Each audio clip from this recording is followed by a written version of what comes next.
We are now in the third Perek of Yehoshua. In this Perek, we have a lot of references to things that have happened in the past. But this is the Bnei Israel becoming a new nation, going into a new country, their country. This is the solidification of Am Yisrael. And so we're going to take a lot of elements from what we have from before. But here, we're going to make it into something that is our own.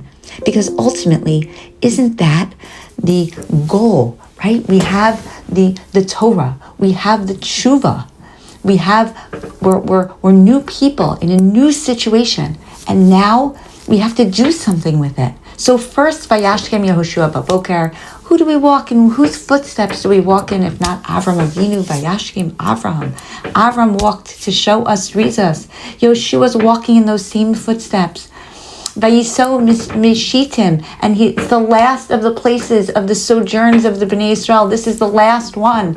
We have all of our pekel from all of our prior journeys, because that's what we bring in our life. Vayavo ad hayardin, and we come to the Yardin, and all v'chol Bnei Israel vayalinu sham terem yavoru, and now all the Bnei Israel, all of us, when we come ba'achdus, Kol Yisrael Ishacha B'Lev Echad, that is where it's all about. But we can't come immediately, because remember, just like in the past, you need 3 days. Shloshos Yemei Hagbala, you have to prepare. Life is not to be impulsive. It is to plan. It is to do things in the right way possible. And Vayavoru Hashotrim B'Kerev Hamachne, and then we let the leaders lead and follow. And here's where it changes. The Aron used to be in the center of Klal Yisrael. Now it's going to be carried in the front of Klal Yisrael.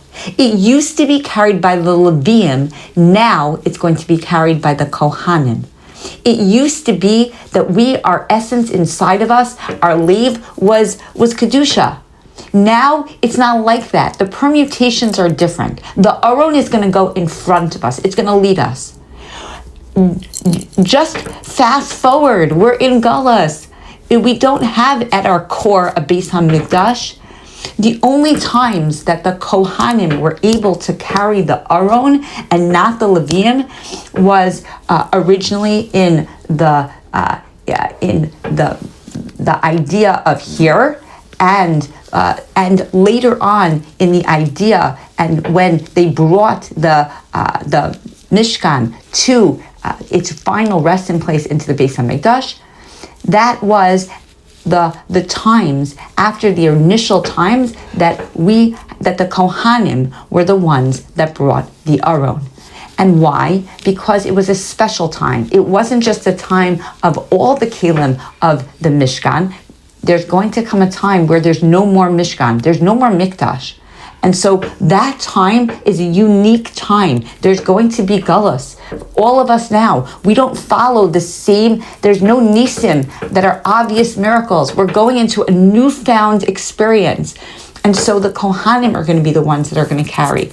And that carrying and that whole procession is going to be different than it's just being in our essence. It's going to lead us, but it's going to be at a distance. They have to wait 2,000 cubits from us. It's not part inside of us. It's going to be harder. There's going to be a distance. Our job is going to change. And Yehoshua tells the Kohanim, they're the ones that are going to carry it. And remember, don't come too close. And then comes this amazing crossing.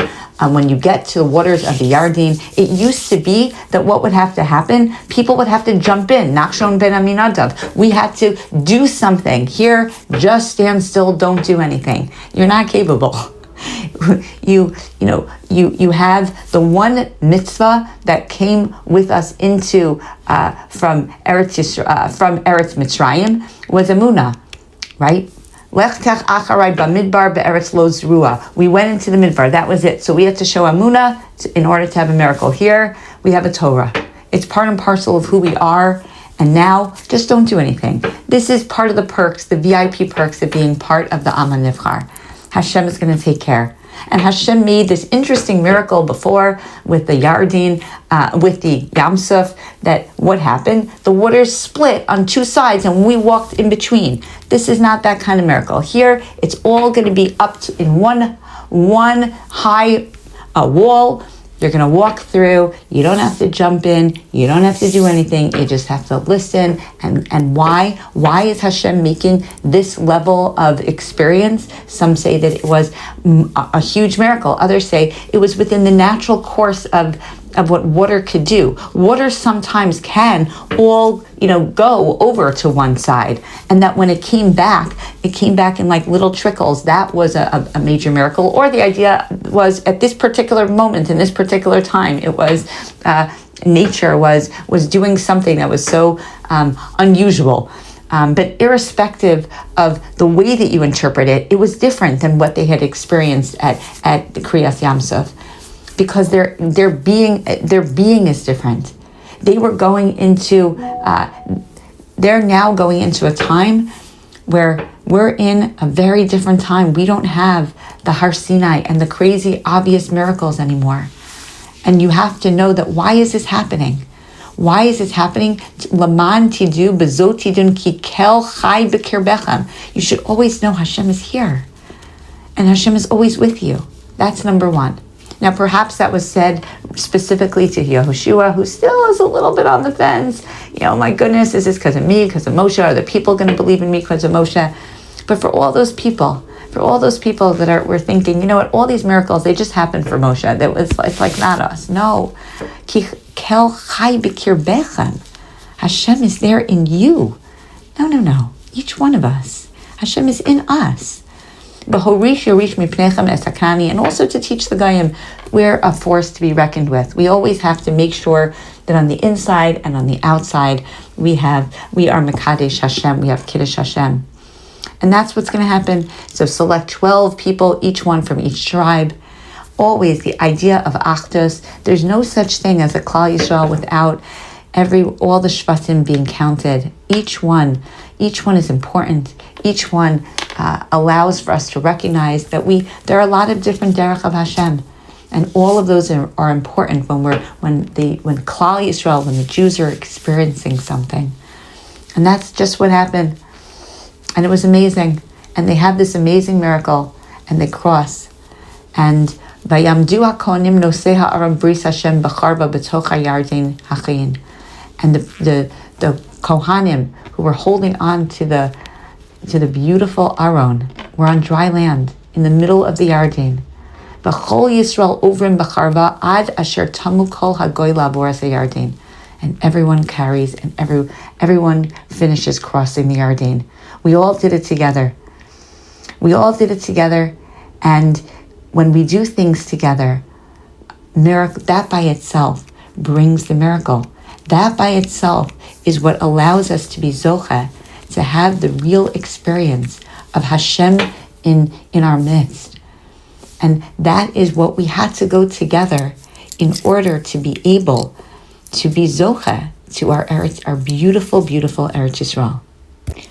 As we close, one more image just to keep in mind, and that is that when they came together, they were able to all squish in between the poles of the Aron, and that allowed for them to be able to be experiencing what it means to come into Eretz Yisrael as a nation.